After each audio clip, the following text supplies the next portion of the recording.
Welcome to the Gut Check, Nutrition and Gut Health for Active People, a podcast where we are talking functional nutrition for functional fitness and a functional you. Remember, if your gut is not functioning optimally, you are not functioning optimally. I am your host, registered dietitian and nutritionist, and OCR fan, Kate Klein. You can connect with me on Facebook at The Dublin Dietitian, or go to my website for additional resources, services, and the video recorded versions of these episodes at www.dublindietitian.com. That's DUBLINDIETITIAN. As a standard disclaimer, the information provided here is for educational purposes only. While I strive to provide accurate and helpful information to my listeners and viewers, I cannot take into account individualized circumstances. This is not a substitute for personalized nutrition, health, and medical advice from a health professional. If you are ready to get your personalized plan, you can go to dublindietitian.com and schedule a complimentary strategy session to get a game plan in place for you to hit your health and fitness goals. So let's get to it. Hello and welcome back to this episode of The Gut Check. This is Kate Klein, registered dietitian with Dublin Dietitian and Adventure Bound Fitness and Nutrition. And this is actually an old interview that I did back in, I believe it was 2020 with 𝘀𝗻anie Shaw, who I'll introduce in the clip. But way back when I first started making these videos with Andy especially, it was mostly just a way for us to connect, have a connection in general when we were in the lockdown, COVID lockdown. And we both had a passion for sharing what we had learned and experienced and been through with functional nutrition, functional fitness, performance nutrition. And I realized as I did more and more of those videos that I was having a lot of fun with it. I really enjoyed interviewing people, learning more, and starting to expand the resources for listeners and for others on other ways to address health, other ways to approach it, the science that is evolving, the experiences that other health professionals can bring forward. So this was actually probably my very first guest interview with 𝘀𝗻anie Shaw. And I thought this would be timely with the Mother's Day holiday here because she tends to work with women, usually single moms and divorcee women. But really, the message is good for anybody. We talk, well, you know me, we talk mindset, but you're going to see how it all revolves around different things, different ways to kind of empower yourself in your goals for weight loss or health, and some of her experience. So we had a lot of fun, just a lot of laughter. It's a shorter episode, but I hope you will enjoy it. And I hope everybody has had a wonderful and amazing weekend. And I will talk to you later. Hello and welcome to this gutsy guest episode. Today I'm interviewing 𝘀𝗻anie Shaw. She is a health and wellness leader who coaches executive women who really want to enjoy working at full capacity and are looking for a way to keep up with the pace of life set before them. They're looking to reclaim their body so they can reclaim their life. And in her time doing this, what she and I realized as we connected and networked and got chatting is that we share this passion for empowering people to understand the importance of mindset work and self-talk and everything that my clients have heard, like what I call like empowered input or inspiring input. So we wanted to talk about that today. And she's also going to share more exciting projects and podcasts and a clubhouse endeavor she has coming up in today's episode. Listen in, listen through. Thank you for tuning in, and I hope you enjoy the show. Awesome. Well, hi, 𝘀𝗻anie. Welcome to a Gutsy Gals episode, getting to be a guest host for me. I've had a ton of fun chatting with you already, so I'm really excited to have you here today and talk about some of the things you have learned as well as a health and wellness coach. Yeah, so first of all, thank you so much. I've had so much fun talking with you and so I'm sure we're going to have a great time now as well.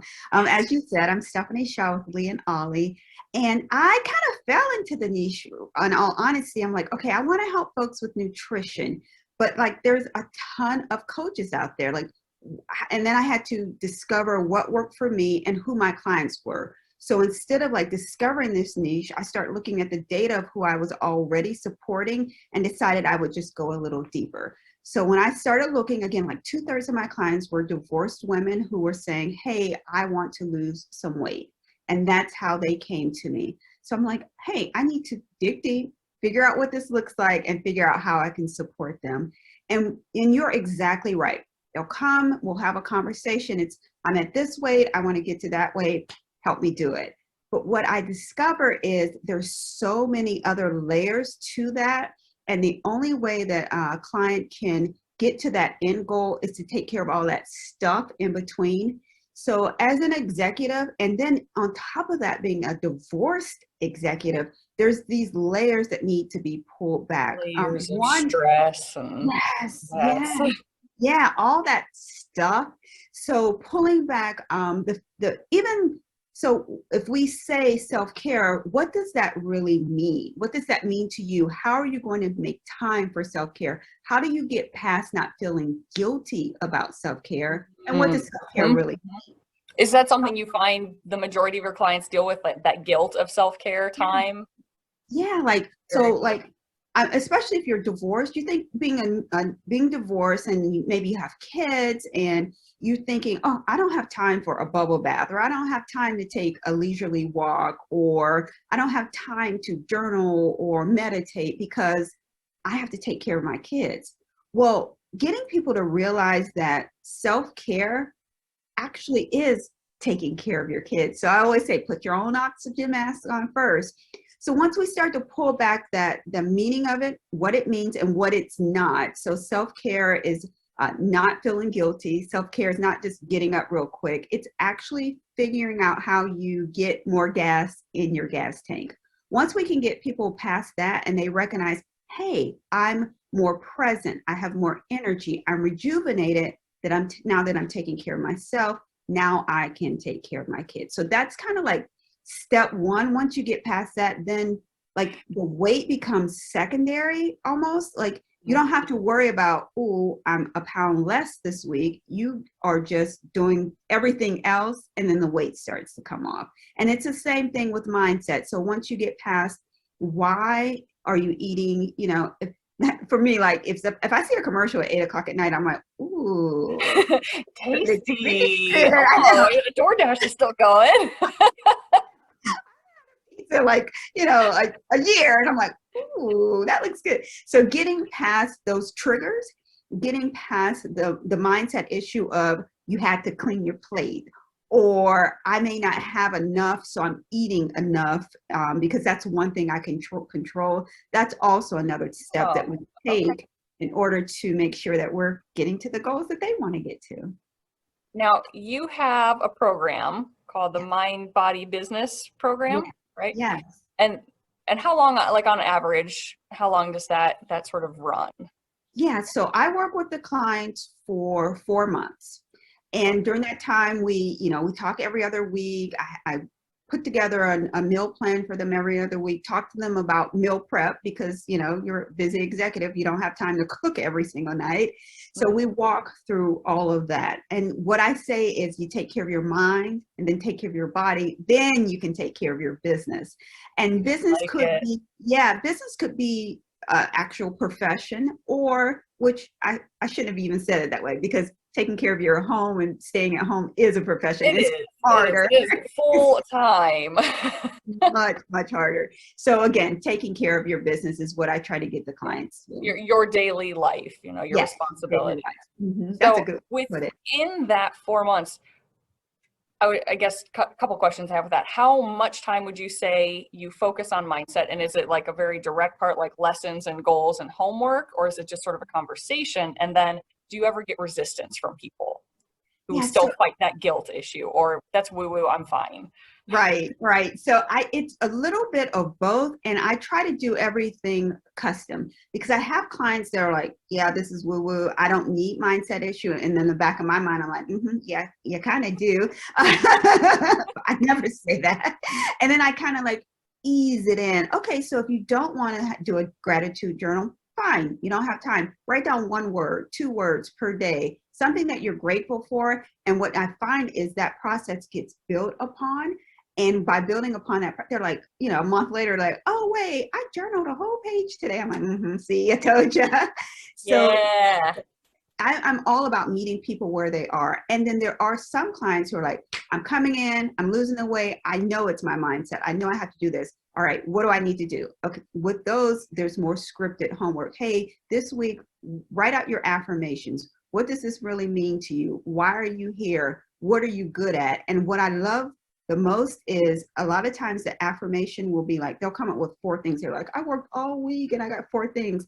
And we'll talk for 5 minutes and they're like, oh, that, and I'm good at that, and I'm good at that. So then we actually walk through that process together. So it's different for each client because I really recognize you have to meet people where they are. Right. Yeah. Yeah. Very cool. And now with the evolution of your own business and your program, was there a time you did not include mindset work, or was that something you knew from your own journey that had to be there from day one?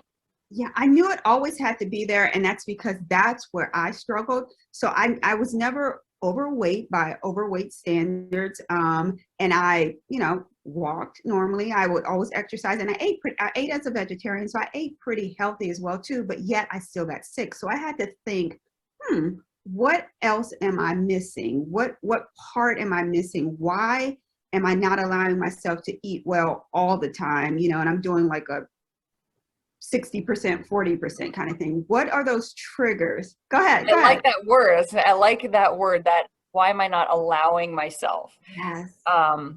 Again, and that's something I've done videos on, and I've talked to clients about the word choices that we say to ourselves. And an example I've used is a client recently who, actually several mothers, who said their kids will kind of tease them a little, like, oh, mom can't have this. We can't go eat because mom can't. And that was their self-talk at the beginning, the mindset, I can't do this, I'm not allowed. And they had that shift as we talked and progressed of, no, I'm choosing not to. Yes. I'm choosing to heal myself. I'm choosing to allow myself nourishment. So I like that word, that you realize you were not allowing yourself to heal. I remember hearing one doctor speak, a holistic doctor, and he said something like, you have to love yourself and respect yourself enough to choose to heal yourself. Oh, I love that. I thought that was very powerful. Because as you've seen, there is often not necessarily a lack of self-love. It doesn't necessarily go that deep, but just constantly putting yourself on the back burner, constant not prioritizing yourself. Yeah. That seems to trickle into other health issues. That is so true. And that's exactly where I was at. So while I was doing healthy kind of stuff, I had no self-care regimen. And I actually thought that people who did self-care things like taking time out for themselves to maybe go to a spa, or thought that was selfish. Like I did not. Luxury. Yeah, it is. That's it's like elitist. Exactly. Like, why aren't you at home, scrubbing the floors? So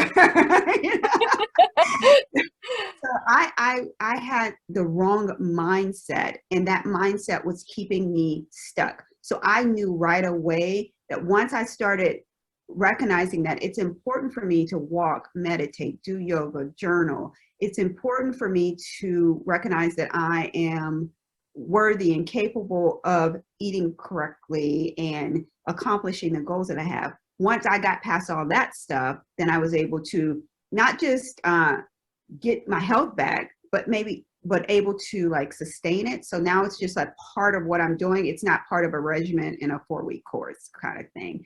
So that's why I was committed to starting with mindset for my clients as well. Very nice. Yeah. So you'd mentioned gratitude or affirmations and journaling. Do you have other kind of favorite go-tos for, well, and I guess maybe we should also recognize you and I and a lot of people, we sort of lump it together knowing the difference, but self-care time versus mindset work, and they kind of go hand in hand. So I guess with each of those, what are your personal favorites or things that you've seen impactful on people, like best mindset work and best self-care options? Yeah. Obviously it's individual, but yeah. So with self-care, for me, I am an introvert by nature. Like people that know me, they're like, "What? You're always out and doing stuff."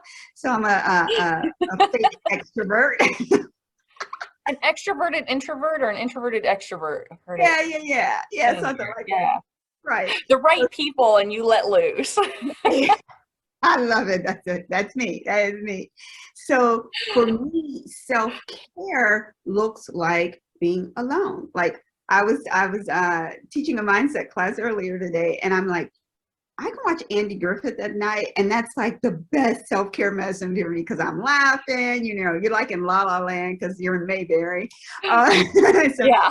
for me, that's self-care. Or even like going out to dinner by myself. For me, that's self-care. It allows me to ground, center myself, and I get to actually think by myself. So that's self-care. That And is with really cool. And I think what I would encourage people, mhm. it's empowering to do stuff by yourself that you feel uncomfortable with, Yeah. because I went through a period and I felt like I was struggling and I was floundering, and mindset was issue, stress, life things. And I said, I need to become more solid with myself. So I challenged myself to do things on my own. And sometimes that was like, I'm going to go join. I went onto like meetup.com and found an ultimate frisbee group. And I went, like, bunch of strangers, introvert. I was terrified.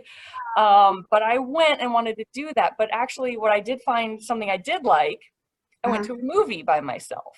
I love that. I picked a movie that was leaving the theaters, so it wouldn't be super crowded. This is Right. all pre-pandemic.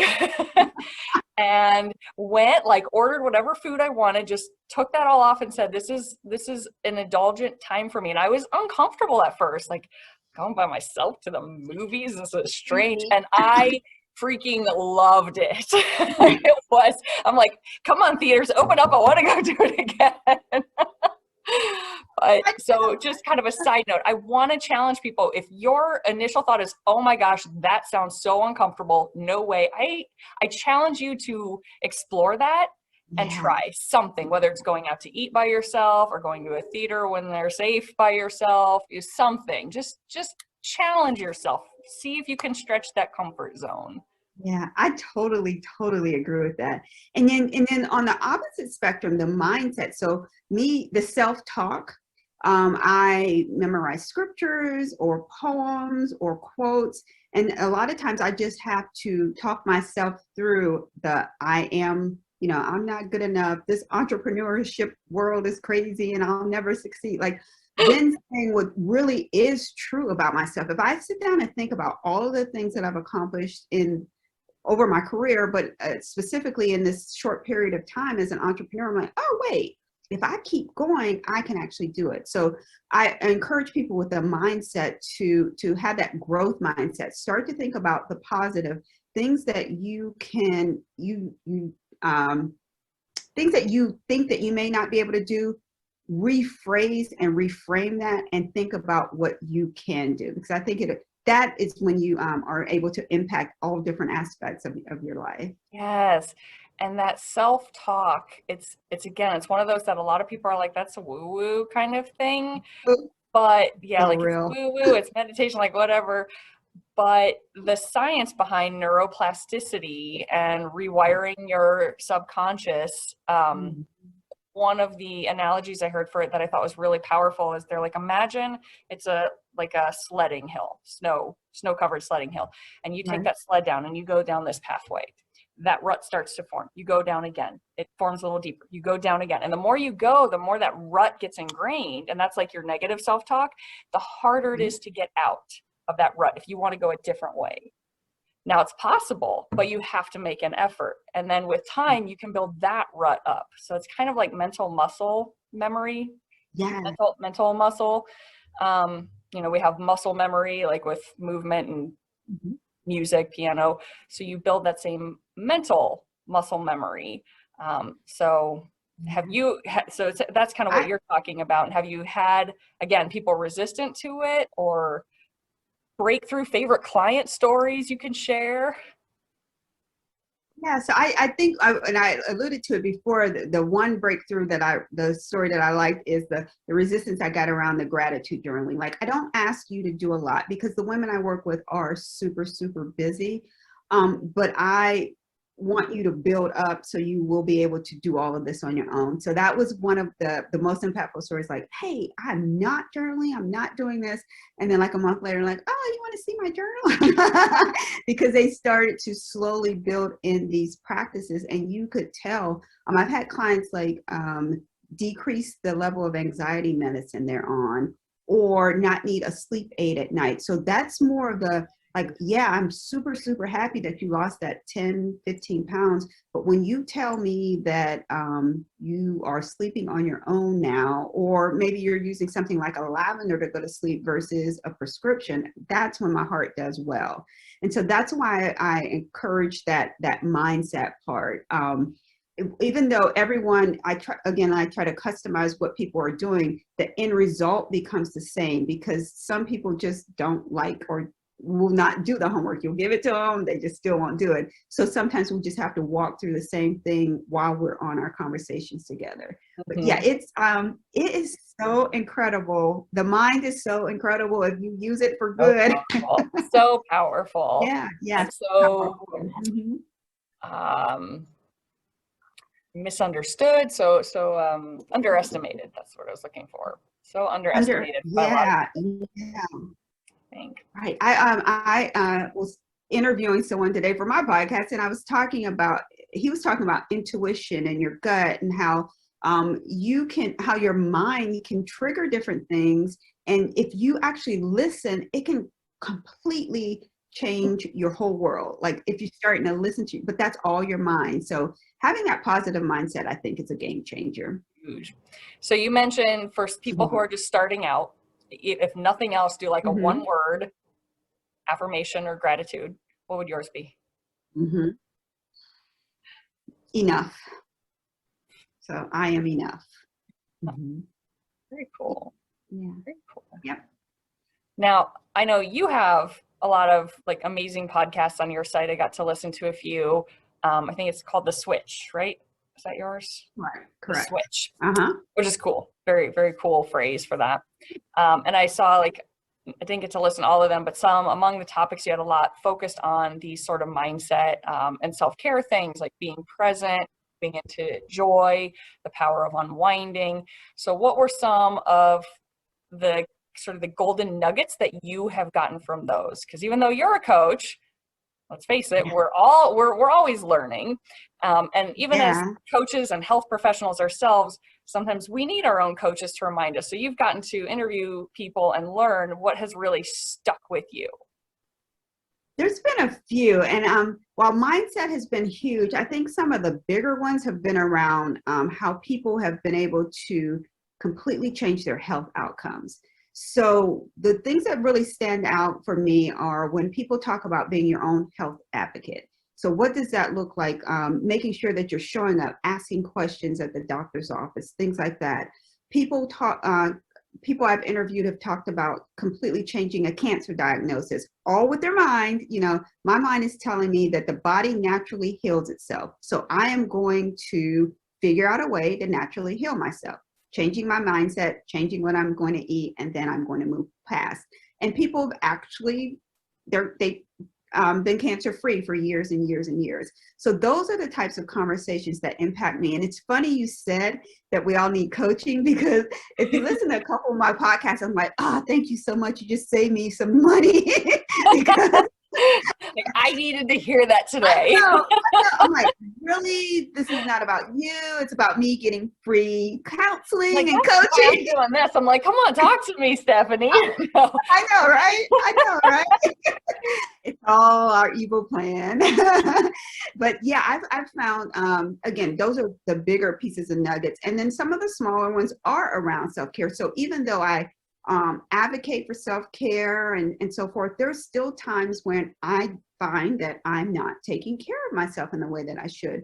So hearing the stories behind how people take care of themselves and how they were able to change their marriage or the way that the relationship with their kids, all those types of things are so I know you asked for one nugget, but there's a bunch of nuggets out there. There's a bunch of nuggets. You got a six-pack. Yeah, I know. Nuggets on pizza. So they're almond flour coated oven baked free range chicken nuggets. Pasture raised. From your uncle's farm. Yes, those are the nuggets that I have bestowed upon you. You are welcome. Best nuggets. Yeah, do you have, because I've read a lot of research also on mindset and certain books. I know Dr. Dean Ornish is a big one who's done a lot of amazing research early on. I remember it kind of makes me sad to think back on it, but the truth of our health system, when I was in school, as a dietitian, I was basically taught he's kind of a quack. Yeah. He's trying to say he can reverse heart disease. You can't do that. And he fought that battle, and he did through lifestyle and mindset and nutrition. And I know the most recent research I looked at, which has still been a while, he was dealing with prostate cancer, and it included yoga and meditation and things like that, in addition to the healthy lifestyle and the nourishing foods. So are there other resources you've seen where this mindset and self-talk and self-care, favorite books that you recommend, or apps or websites that you encourage people to check out? Yeah, so same one. I read that one when I was getting my certification. Love that. Esselstyn, who is the doctor from the Cleveland Clinic. Yeah, works overnight. I actually interviewed his daughter on my podcast. Exciting. And what was that one called? Her name is Jane Esselstyn. I don't remember the title of it. Yeah. That's okay. We can.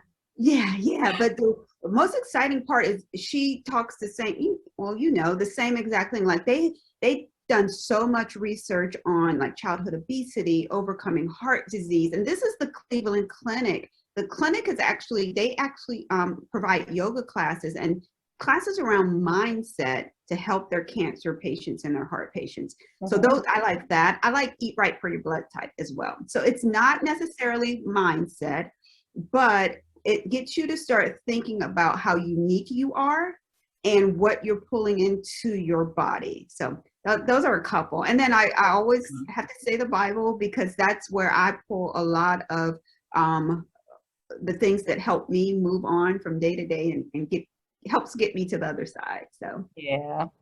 So how much time do you have a set routine of mindset work that you do each day? Meditation, prayer, reading, but specifically focus, not just the relaxing with Andy Griffith, but specifically, I call it empowerment input, basically, like where you're taking something to learn, to kind of nourish your soul.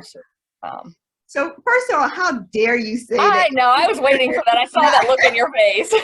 But you know what I'm saying. Not educated. There are life lessons there. Right. Opie learned so much. All right, tell us Opie's recent best story, best life lesson.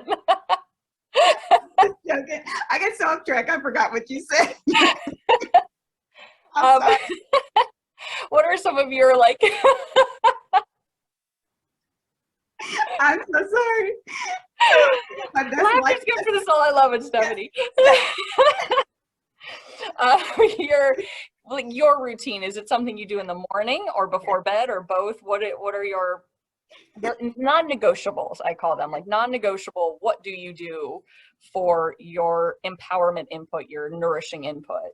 Yeah, so I try to do it 7 days per week, but I don't always do it. But the first thing I do in the morning is I pray before I even wake up, close my eyes, like whoever comes to me in a dream at night. And this isn't to be woo-woo or nothing. So, sometimes you dream about your kids just because they were on your mind before you went to bed, that kind of thing.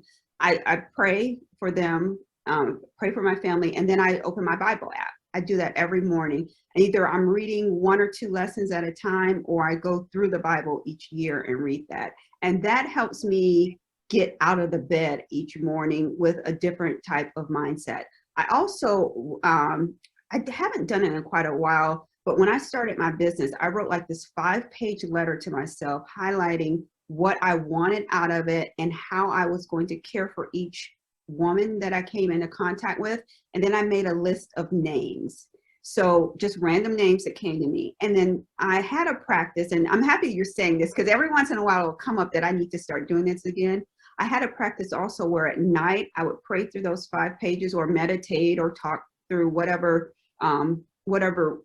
belief you have. I'll talk through those 5 pages and then say something about each of those women like, hey, I want to help Jane do XYZ. I didn't even know who Jane was, but I was just speaking it into existence.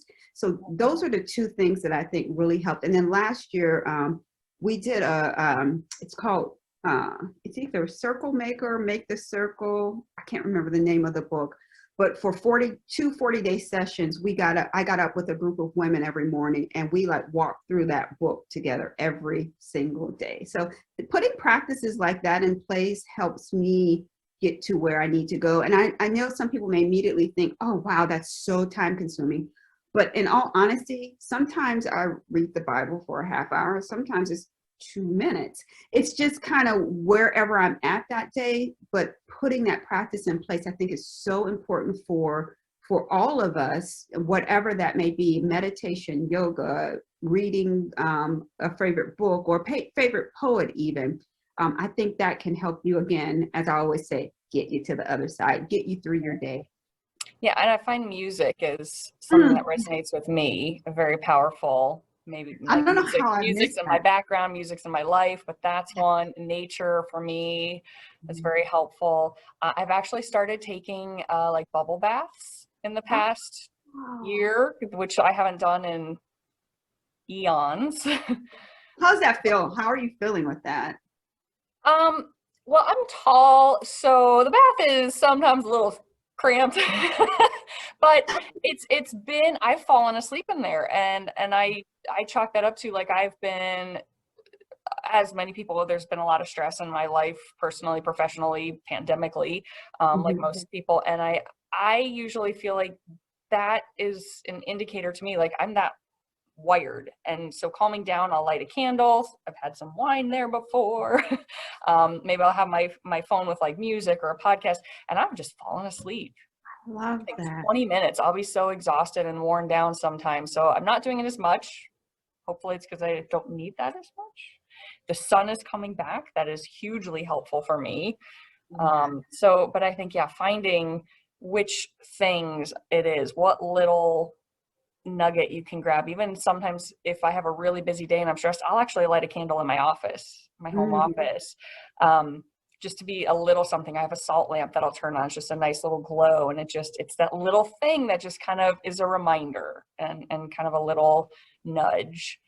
I love that you had examples that I love music as well, but that I don't normally do, because that's what I like for people to hear. Like, self-care doesn't equal XYZ. Self-care equals whatever fills your cup. Because for me, a lot of people, for self-care, it's like, I need to have my whole family over, and that fills me. I love to have people around. Like, that is so draining to me, like emotionally, physically. It's so, like, I love my family, and I love the excitement of them coming.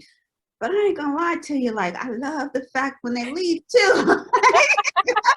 And it's not because I don't love them. It's just that doesn't fill me. That it's good for me, and I need it, and I enjoy it at the time. But long-term self-care is more of being able to relax. So I love that you gave that example, because look at it not as what we do, but yeah, that we're all different, and everyone's different.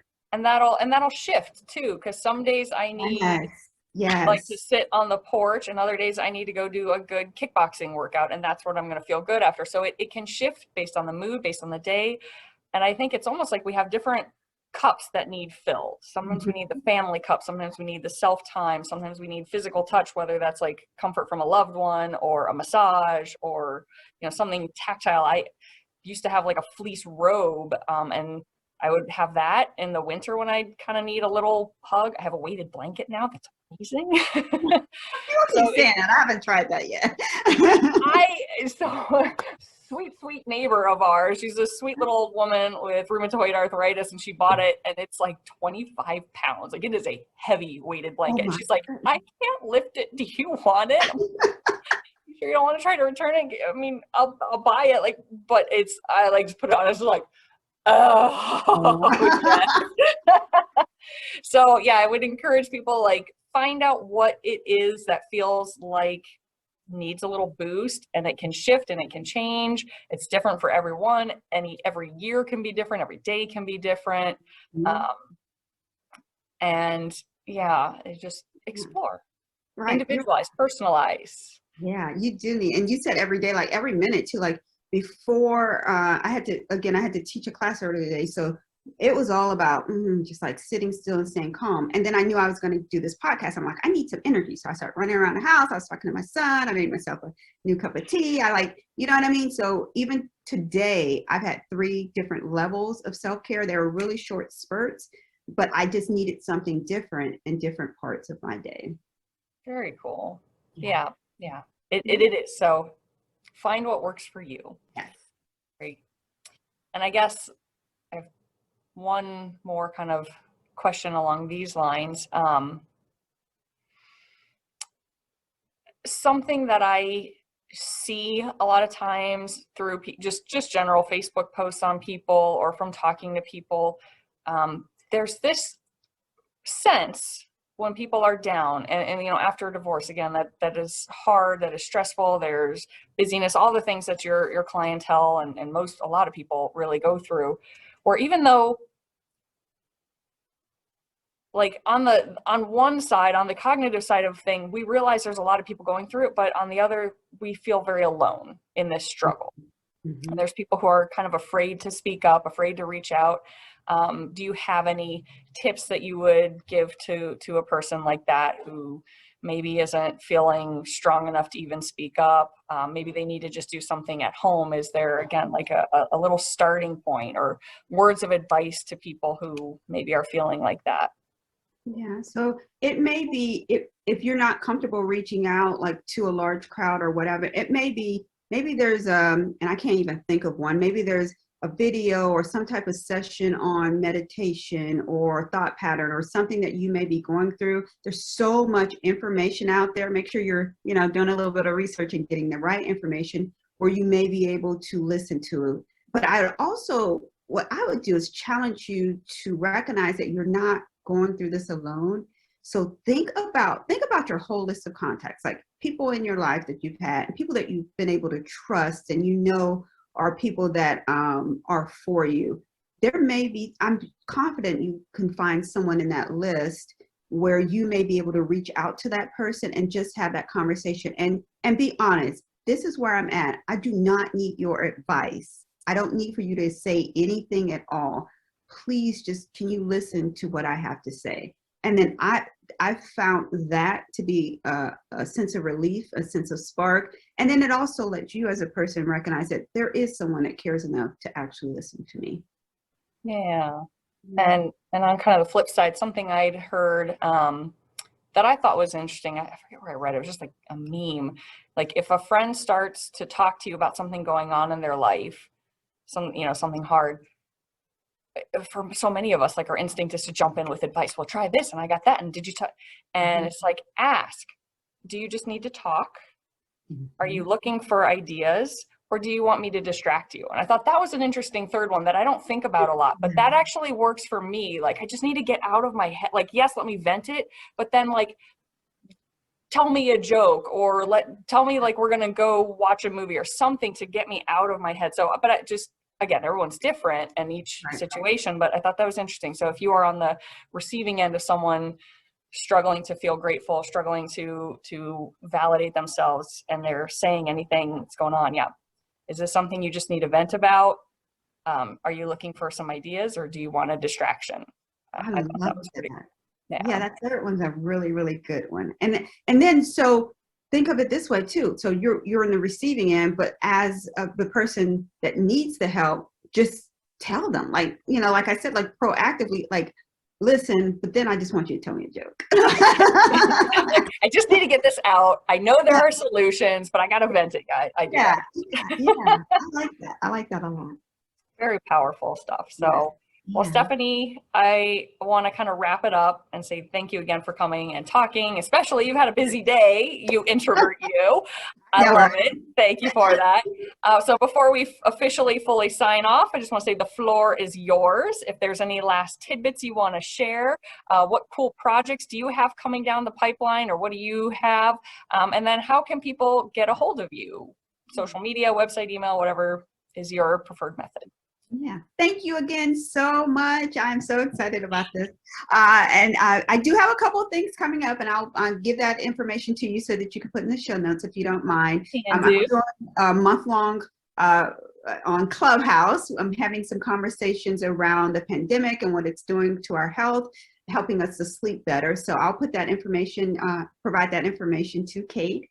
And you can always, I have time available for anyone who would like to talk about what's going on. And then if it's something that I can't help you with, I have this great list of people, Kate, one of them, who does similar work and sometimes gets a lot deeper than I, so that I can refer you to. But I'd love to just have a conversation with you. And you can find me everywhere at Lee and Ollie, L-E-I-G-H and Ollie, O-L-L-I-E. So on Facebook, Instagram, and also my website. Very cool. Well, I appreciate that. Thank you again, Stephanie. And we'll get this all edited up and posted on Facebook, and I'll keep you in touch, and hopefully we'll go from there. All right, perfect. Thanks so much.